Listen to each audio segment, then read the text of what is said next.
Doppler is music to the eye of the cardiologist. 多普勒是心脏给他的音乐。There is some excellent books that I recommend to you.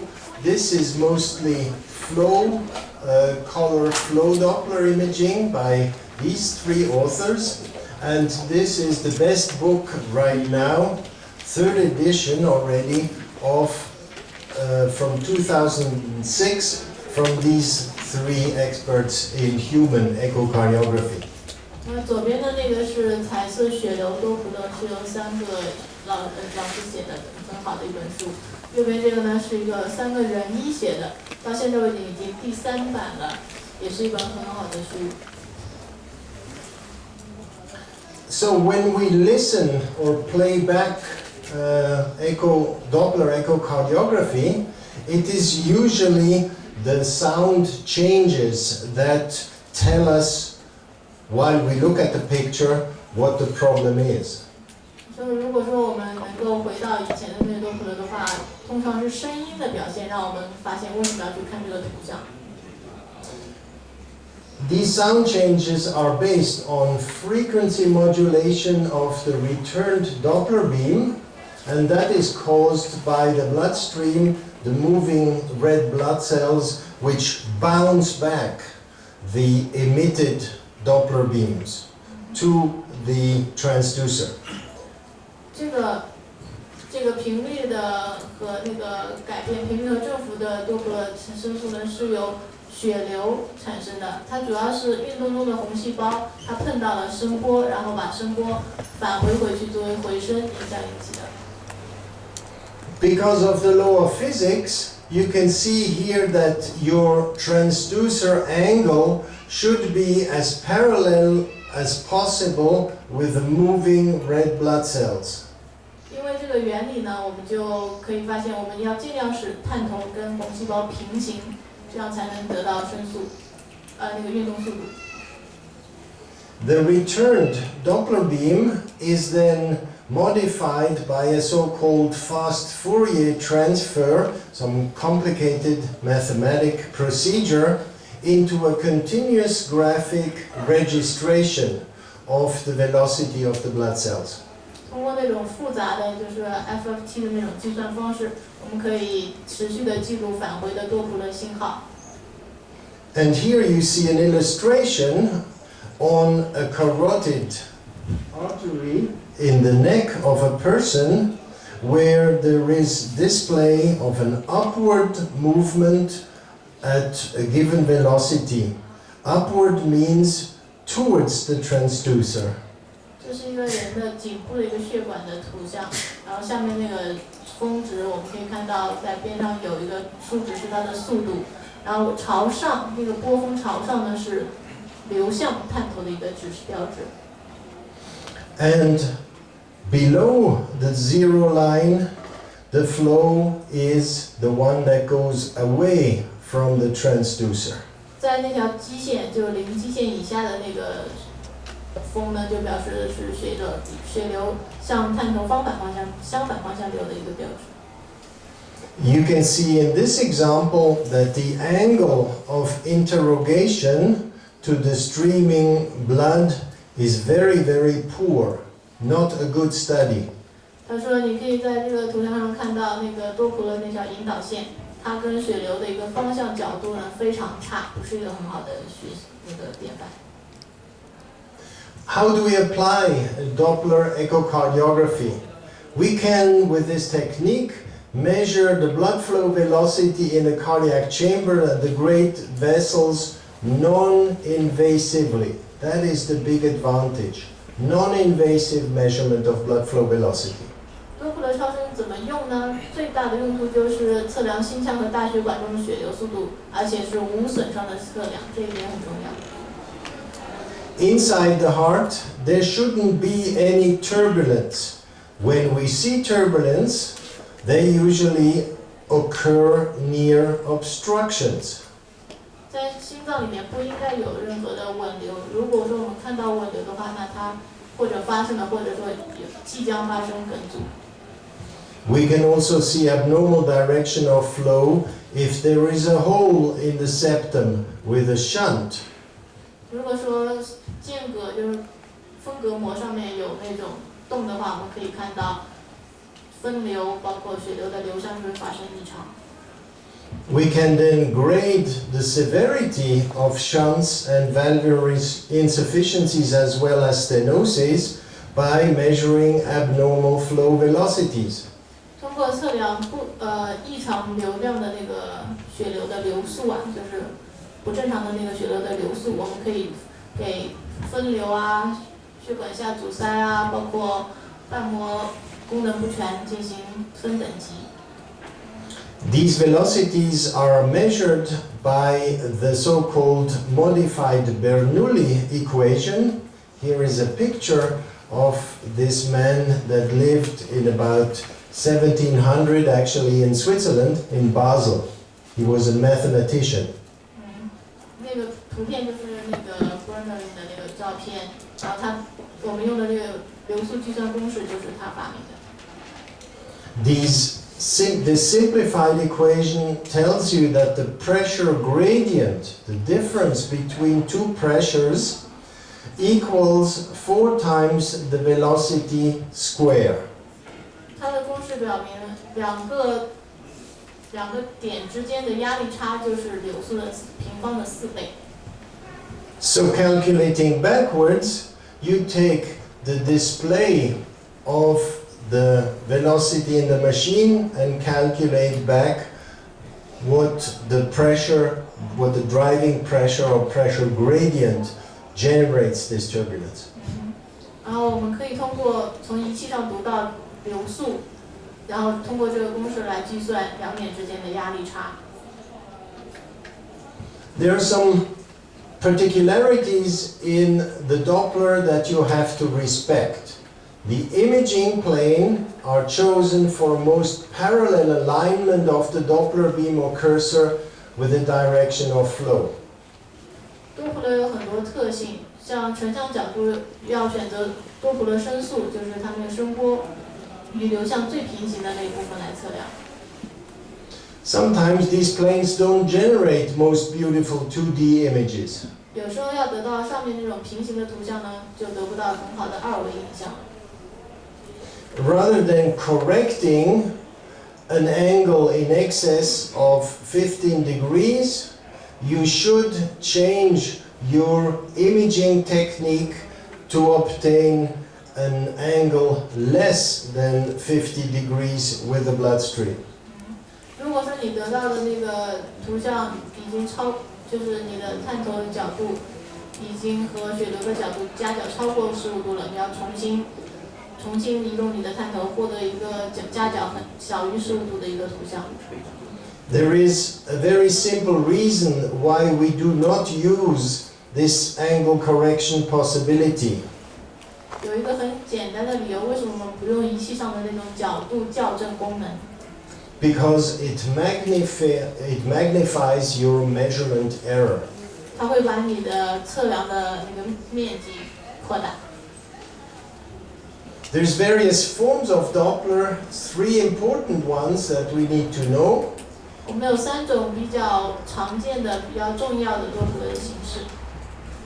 There's 2 spectral Doppler that display velocity. One is continuous wave and one is pulsed wave. 我们有一个叫频谱多普勒的，它下面又包含2种，一种是连续波多普勒，一种是脉冲式波多普勒。And finally, we need multiple gates of the pulsed wave principle, and then we assign them some colors for the color flow Doppler.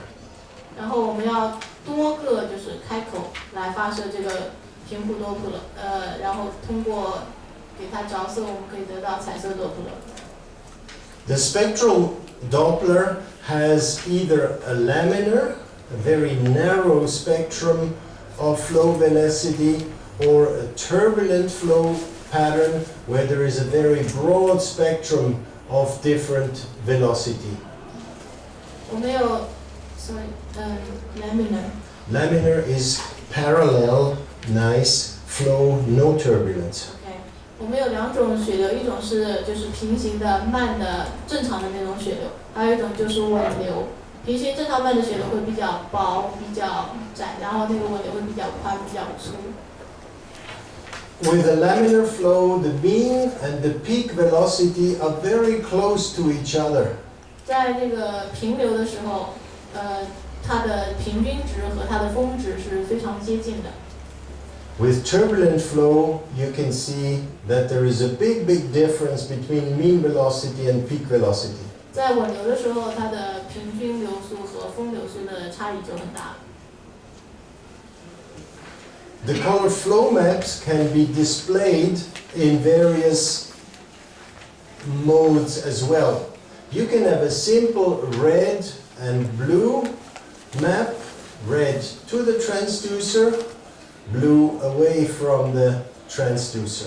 彩色血流图也有多种选择，可以是只有红和蓝的，红的是流向探头，蓝的是远离探头。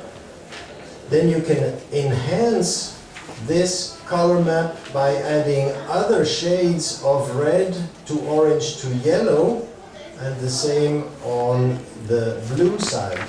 你也可以增强一些，把这个红色过渡到橘黄色、黄色、蓝色也是这样。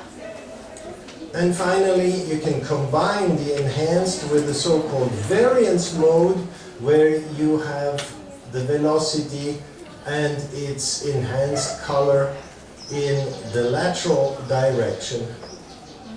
然后最后我们也可以得到像这种既有增强的，也有多变的那种模式，就是随着血流速度的不同，它会产生不同的颜色。The variance mode is very good to recognize high turbulence in some areas inside the heart. 那个多变的那种模式呢，在检查心脏内的局部的稳流的时候非常有用。Let's look at this illustration of mitral regurgitation. This is a picture from the University of California in Davis, Mark Kittleson, and I took it out of Google. You see here an enhanced color map of mitral regurgitation.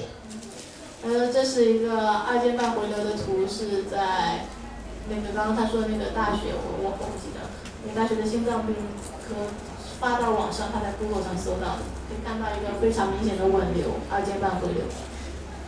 It looks fairly complicated, and therefore let's analyze it step by step. 它看起来很复杂，然后我们来一步一步的分解它。So I redrew the portions here. Not being a very good artist, this is what you see. 他说他自己画了这么一个东西，重新把它画了一遍，不是很好的图片，但是你可以看到它的流速血流是这样过来的。And watch what's happening here when the illustration gets labeled. Sorry. Watch the illustration get labeled. The writing will appear and tell you what it is. OK， 注意它即将出现的那个标志，我会告诉你那是什么。So we have below the mitral valve an area of blue away from the transducer acceleration. 我们在二尖瓣下面那个位置看到的蓝色的是一个加速的一个过程。We have the mitral leaflets, these white structure. 这两个白的是二尖瓣。We have a very turbulent jet of mitral regurgitation. 我们有一个稳流是二尖瓣的回流，是下面那块。It hits the top of the left atrial roof, wraps around and goes down on the other side of the atrial wall. 他说那个稳流撞到了左心房的顶部，所以它改变了方向，流到了右边裂瓣点去。And finally, not well seen here, there is a very large pulmonary vein that is up there, and the jet hits some venous blood that wants to come in here. 这个那边后面就看不太清楚，因为那边有肺静脉，然后那个纹流撞到了那上面，也有一些静脉血流想要流进来。So strangely enough, you see some reddish color in here in the middle of blood that is probably twisted around in here and goes down towards the transducer. 有看着比较奇怪是中间这部分红的，那个可能是因为血在那边打圈儿，然后再转，然后变的方向是朝向探头的。So very complex situation that you can see in just one color frame. 其实是一个很复杂的问题，但是你只能看到一个彩色的图片。Now let's look at pulsed wave Doppler, where little packages of waves are sent out at a time. 这个是脉冲多普勒，就是说它发出的波是一批一批的。It is logical to understand that if you put the Doppler window in the aortic root 13 centimeters deep, it will take longer for the Doppler beam to travel down and come back, as in this image, where the Doppler window is only 10 centimeters deep. 看那个两张示意图，左边那个它从探头到那个放多普勒升窗的那个位置有13厘米，它这个升来回的距离就比较长，然后时间也要比较久。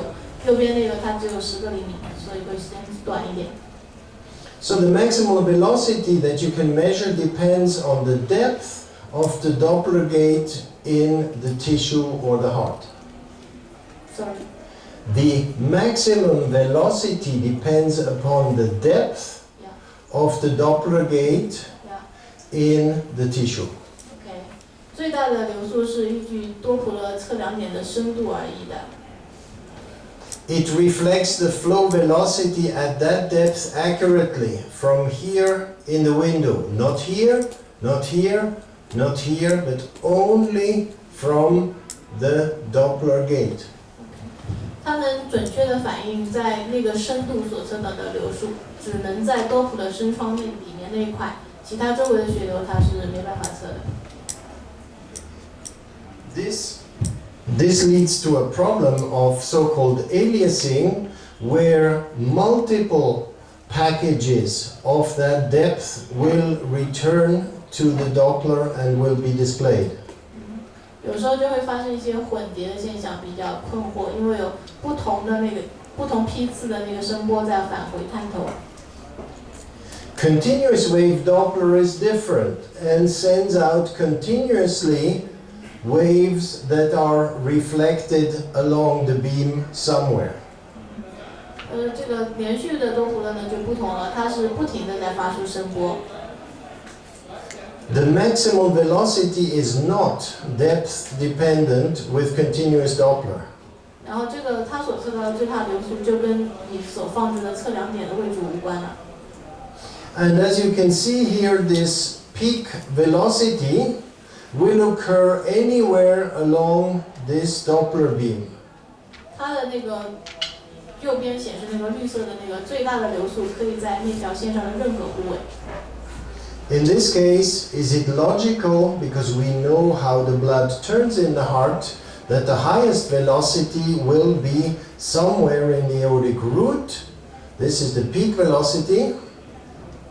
就是说，在这个情况下呢，因为我们知道血在心脏里是怎么流动的，所以我们知道在 A 点那个位置，就是主动脉瓣下方那个位置是流速最高的地方，所以它右边那个图所代表的最大流速应该发生在主动脉瓣下方。And actually, in early diastole, you should see this blood that comes down with a little positive wave, and then as it turns around and goes towards the outflow tract of the relaxed heart, you can see a second little wave with a low velocity. 刚刚那个它指的这个在这个时间的时候，可能会有一个波越过这个基线，呈相反方向的一个，因为它正好在这里拐弯，然后到这下面的时候，它是有一个相反方向的一个流速比较低的一个波峰。So when we do a Doppler exam, I like to do 2D imaging to orientate myself in the heart and then measure some dimension with MO echocardiography. 他说他做心脏超声的时候，他愿意先做2维的超声影像，然后让自己找到方向，然后再改成 MO 型的超声做一些测量。Then put in the color Doppler to find some areas of turbulence, if there is any. 然后下一步是进行彩色多普勒检查，看有没有涡流。And if I found any turbulence, then I measure it out with spectral Doppler. 如果他发现有涡流了，他再会用这种频谱多普勒去测量它的流速。That is a logical sequence of events you do with every valve or every septum. 这是对每个瓣膜、每个宗格这种东西的这种逻辑上、推理上的一种顺序。Let's look at the pulmonary outflow in this right parasternal short axis image of the heart base. 下面我们来看一下右心流出道。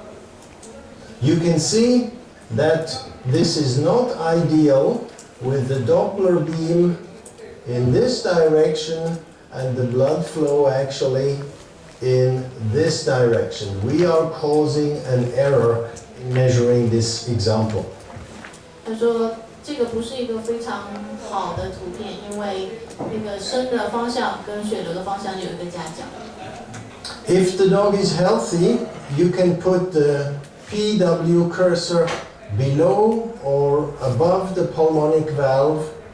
You will get the same measurements if there is no stenosis. 如果说那个狗是正常的话，你在这个肺动脉下方放那个脉冲多普勒的声窗，在正常狗会上是没有差别的。You will get a systolic downward directed pulmonary flow signal with a velocity between 0.7 and 1.4 meters and a clean, narrow spectrum of laminar flow. 正常的收缩系的血流是一个向下的肺动脉的血流信号，流速在0.7到1.4米每秒，是一个比较窄的脉冲多普勒的那种样子。So this is what it looks like, more magnified. The Doppler cursor here is below the pulmonic valve, and we have a reasonably clean systolic spectrum, in this case about 0.7 meters per second. 就是我们看到的这个声窗，它在这个瓣膜下面一点的位置，就是我们得到的那个波很清楚，然后也比较窄的一个波谱。Here is a better example, still a little angulation, and you see a clean systolic spectrum of 0.8 meters per second. 这是一个另外一个图，展示的还是这个收缩器的这个流速，大概在80左右。This information here is some baseline noise that can be filtered out with the ideal setting of the machine. 上面的这些是一些背景杂音，然后我们根据调节那个仪器可以把它消除掉。Another example, similar situation. Here we have something that is called the valve click. We are very near the valve, and when the valve moves into the Doppler beam, it gives you some sharp spikes into the Doppler picture. 它这个声窗很靠近那个瓣膜，所以当瓣膜关闭的时候，它就会形成这样一个非常尖锐的一个结果。Naturally, it occurs with diastole, with a closure of the pulmonic valve at the end of systole. 它通常是在收缩末期即将开始舒张的时候，瓣膜关闭的时候发生的。The normal values of Doppler velocities have been published for truncus pulmonalis and aorta it's not important at the present time. 他说这些数值都有发表，然后不同的人在不同年代有肺干的和主动脉的，但是在正常操作的时候不是很那么重要。Same thing here from a later publication where several authors were collected in this data, and it tells you exactly how things were measured, if sedation was used, and which type of transducer was used. 这是其他的几位作者在发表的，另外一个时间发表的。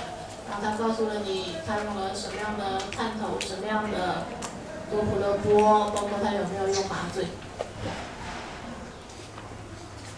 You can also measure the pulmonary outflow from a left long axis view, where actually your parallel alignment with flow is quite good.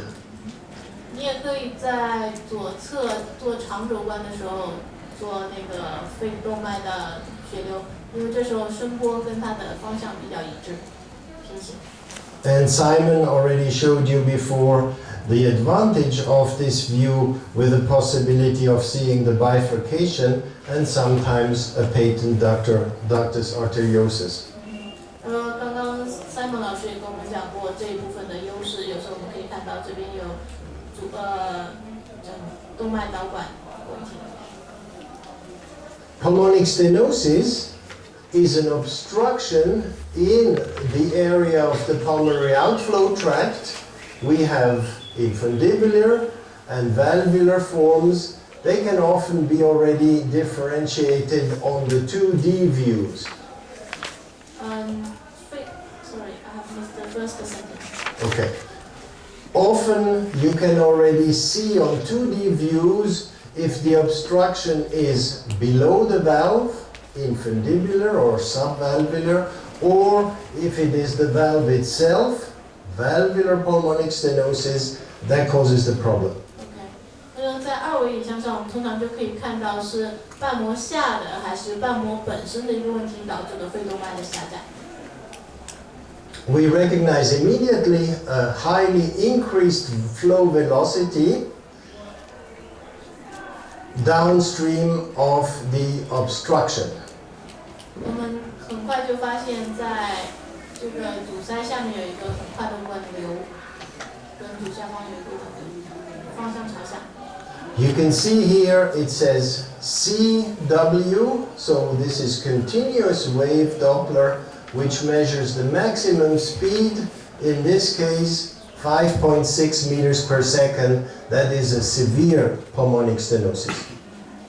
这个表示它是一个连续波多普勒，然后它的流速在这一部分的最大流速达到了5.6，这个肺动脉狭窄的情况非常严重。